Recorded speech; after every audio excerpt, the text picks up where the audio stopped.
सरौताबाई नाम था उसका। सुबह सुबह 6 बजे आकर कुंडी खटखटाती थी।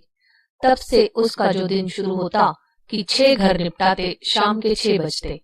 कपड़ा, झाड़ू, पोछा, बर्तन और कभी कभी मालकिनों की मालिश।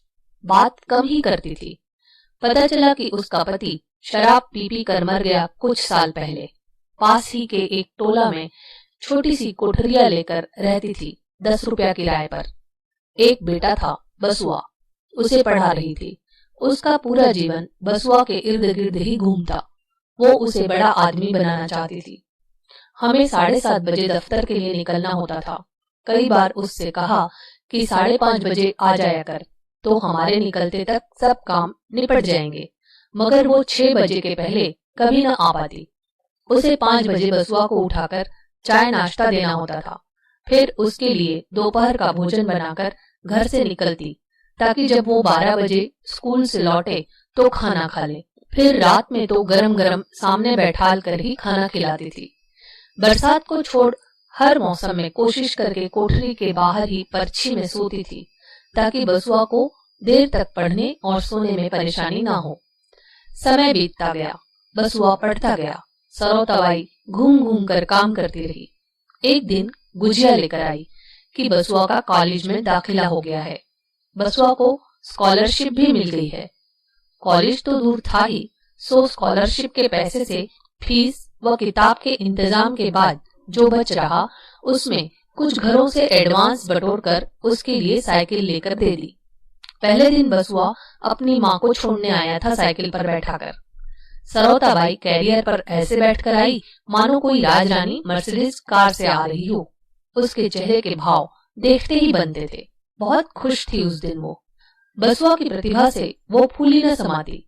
बसुआ ने कॉलेज पूरा किया, एक प्राइवेट स्कूल से MBA किया। फिर वो एक प्राइवेट कंपनी में अच्छी पोजीशन पर लग गया।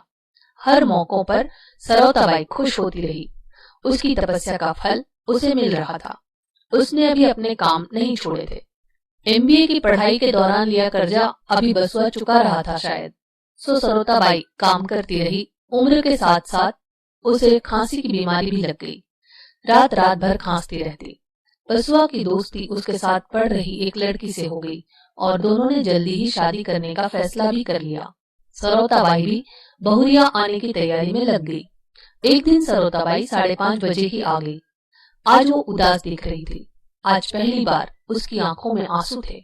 बहुत पूछने पर बताया कि कल जब घर पर चूना गेरू करने का इंतजाम कर रही थी बहुरिया के स्वागत के लिए, तब बसुआ ने बताया कि बहुरिया यहाँ नहीं रह पाएगी। वो बहुत पढ़ी लिखी और अच्छे घर से ताल्लुक रखती है और वो शादी के लिए इसी शर्त पर राजी हुई है कि बसुआ उसके साथ उसके पिताजी के घर पर ही रहे। वैसे बसुआ कह रहा था कि तू चिंता मत कर, मैं बीच बीच में आता रहूंगा मिलने। कोई भी काम हो तो फोन नंबर भी दिया है कि इस पर फोन लगवा लेना। उसे चिंता लगी रहेगी मेरी। बहुत ख्याल रखता है बेचारा बसुआ। जाते जाते कह रहा था कि अब तो बसुआ का खर्चा भी मुझे नहीं उठाना है। बसुआ पढ़ लिख गया है तो एक आध घर कम कर ले और हफ्ते में एक टाइम की छुट्टी भी लिया कर। अकेले के लिए कितना दौड़ेगी भागेगी आखिर तू। और अब इस उम्र में भी तू पहले की तरह काम करेगी तो सोच मुझे कितनी तकलीफ होगी। आखिर बेटा हूं तेरा। तब से सरौताबाई रोज 5:30 बजे आ रही है। धन्यवाद।